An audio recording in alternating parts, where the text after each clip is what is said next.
nós vamos dar início a uma sequência de conteúdos voltados para a prova de linguagens, visando as nossas avaliações externas. São elas o SPAES, o S e Enem, certo?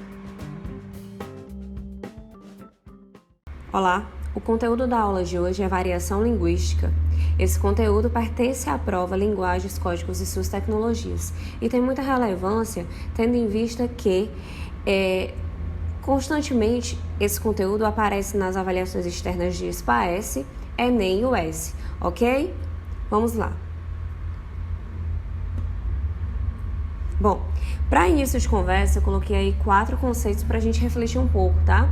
Nós sabemos que a nossa língua é muito rica, a língua portuguesa, mas antes de tudo a gente tem a linguagem.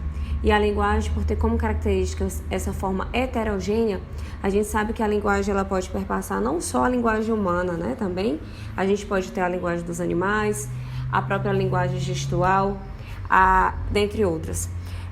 Também é muito importante que a gente entenda o que significa o termo linguística, né? Linguística é uma ciência cujo objeto de estudo é a língua. E a língua, por si, já é um sistema de regras e tem como característica ser social. A fala se opõe à língua. A fala tem como característica o uso e um uso individual, certo? De que forma a variação linguística entra nessa história? Nós sabemos que a língua portuguesa ela tem uma composição aí de regras que devem ser seguidas e obedecidas, tá? Principalmente na escrita. Mas nós sabemos que na fala, ao longo do tempo, nós vamos ter aí uma evolução da língua e, consequentemente, o acréscimo de termos, dentre formas de uso, a depender do contexto de comunicação, tá? Vamos nos aprofundar mais a seguir. O que seria a variação linguística, né? Sendo a língua social, como eu acabei de dizer, com um sistema de regra em uso, ela apresenta suas variações que podem ocorrer devido a diversos fatores situacionais, sociais, geográficos e culturais.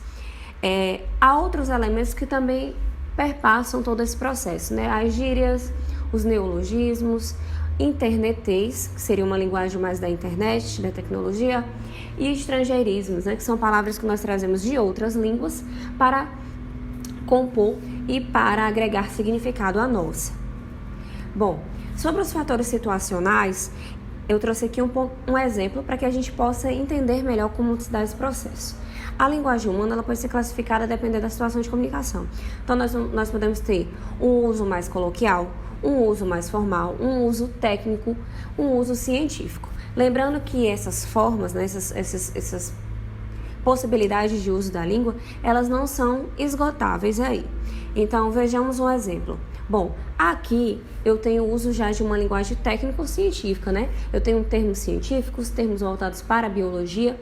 Então, este é um uso da língua que já está ligado a um fator situacional, ou seja, eu estou aqui diante de um contexto de uso da língua em que eu uso termos mais técnicos, né, voltados para essa ciência, a biologia. Bom, fatores geográficos também são muito importantes, tendo em vista que o nosso país tem 27 unidades federativas e é muito rico em variações linguísticas. E aí eu trouxe esse exemplo para vocês, né, que é uma comparação de um dicionário do STF, que é o Supremo Tribunal Federal, e um dicionário do cearense, né? Então a gente tem aí o primeiro exemplo, o primeiro, segundo e terceiro exemplo, que trazem uma expressão, né? Peço venia ao eminente relator para discordar. E cala a boca, macho, né? Que seria uma tradução para o dicionário cearense. Data venia, peraí. E assim sucessivamente, certo? A seguir, eu trouxe os fatores culturais. Como eu acabo de afirmar, os fatores culturais são inesgotáveis, né? Inclusive, eles podem até ser tão amplos que contemplam os anteriores. Eu coloquei aí um exemplo bem simples, que seria um fator cultural. Um exemplo simples seria as formas de tratamento. Então, senhorita, né? Senhorita seria uma forma de tratamento que se refere a pessoas solteiras, né? Como também o termo moça, rapaz. Então, esses termos têm uma carga cultural, assim como também outras práticas linguísticas nossas, certo? Bom, aqui a gente vai ter para melhor compreensão, uma divisão de grupos, né, de como a variação linguística pode ser classificada. Então, eu posso ter um grupo social, que são as variações diastráticas, eu posso ter um grupo regional, que vai se voltar para as variações diatópicas, eu posso ter um grupo histórico, que vai se voltar para as variações diacrônicas, e eu posso ter um grupo estilístico, que vai se voltar para variações diafásicas, certo? Bom, sendo estes os 4 grupos, vamos nos aprofundar mais nestes, dando alguns exemplos. Como vocês podem ver, a gente já tem um exemplo aí de um grupo relacionado ao grupo regional, né? Você é do Ceará? Sim, pois fala dar a volta, né? E aí a pessoa diz arrodear, que seria uma expressão regional do nosso estado. Então vejamos, em relação ao grupo social, a gente pode ter diversas formas de expressão, já que os fatores sociais se voltam, né? Os fatores sociais do grupo diastrático se voltam para diferenças em relação à idade, o sexo, os grupos de relacionamento, as próprias classes sociais e também a escolaridade. Vejamos um exemplo. Bom, aí nesse exemplo a gente tem 2 rapazes, digamos assim que eles são 2 rapazes do sertão, já que tem algumas características aí, algumas pistas textuais que nos revelam isso. E aí um deles diz: e aí, compadre, firme? O que será que significaria esse firme aí, né?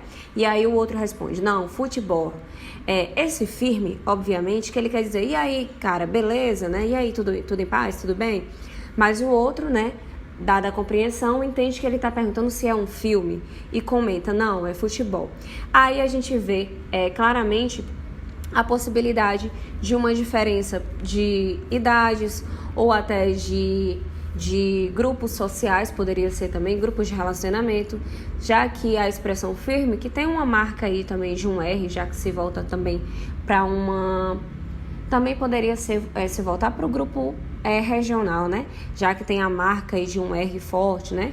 Um R mais sertanejo, digamos assim, mais voltado para uma região que puxa mais a letra R. Bom, basicamente este é o exemplo. Em seguida, eu trouxe um exemplo que se volta para o grupo diacrônico. A gente tem 2 eixos importantes que devem ser comentados, que é esse eixo da sincronia e o eixo da diacronia.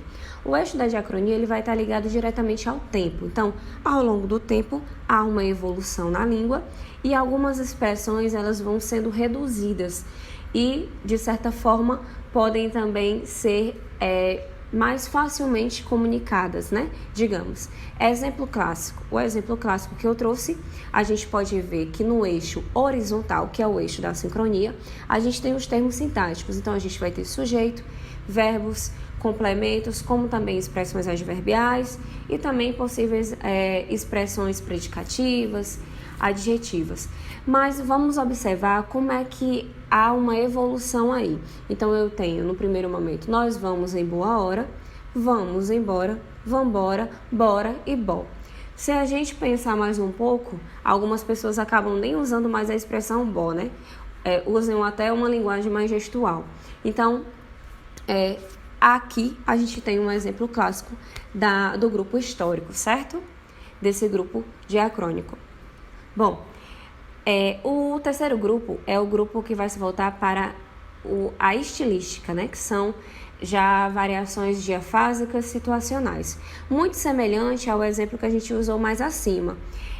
A gente sabe que se é uma variação situacional, ela vai depender da situação de comunicação na qual nós estamos inseridos. Então, a depender da situação comunicativa, nós devemos fazer escolhas de léxico, obviamente, mas também de comportamentos, né?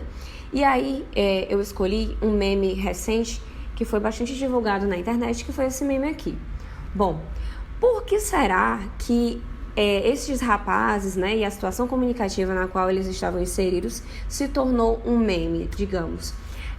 A gente sabe que a situação que eles estavam envolvidos não permitia o comportamento deles, mas culturalmente, no lugar onde eles vivem, isso é bem comum.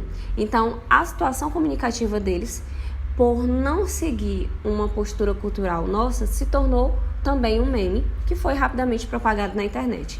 Então, o que eu quero dizer as variações linguísticas, a nossa forma de comunicação, ela vai depender também da situação comunicativa, do propósito comunicativo no qual nós estamos inseridos, certo?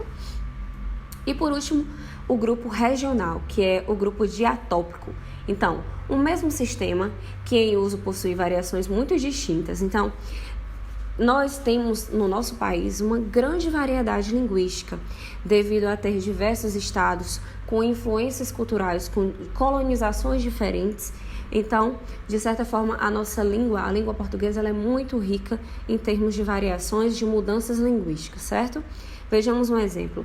Bom, frases cearenses que o Google Tradutor jamais entenderia. Agora eu me abri, viu?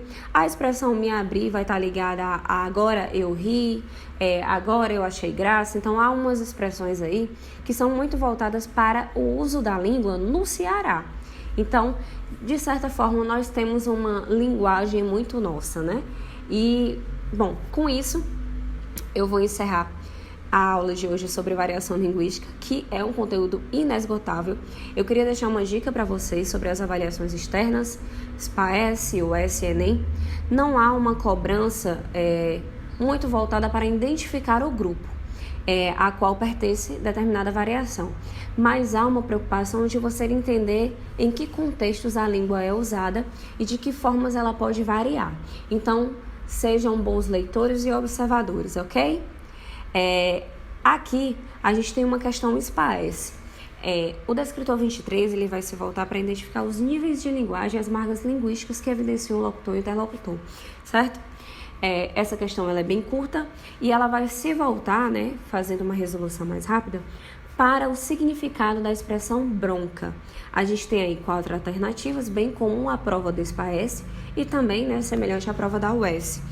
E a palavra em destaque indica que tipo de linguagem, né? Nas primeiras 3 linhas do texto, a gente identifica o uso, né, da palavra bronca e também algumas características, algumas pistas textuais que nos levam à resposta de item B, né? Informal, usado por crianças e jovens. Bom, por hoje eu vou ficar por aqui. A gente tem a seguir algumas dicas de filmes que exploram bastante a variação regional, que seria Cine Hollywood, o Shaolin do Sertão. Vocês podem explorar esse filme e aprender um pouco mais, entender um pouco mais como é o uso da variação regional, que é um dos grupos que a gente comentou hoje, tá bom? E por hoje é só.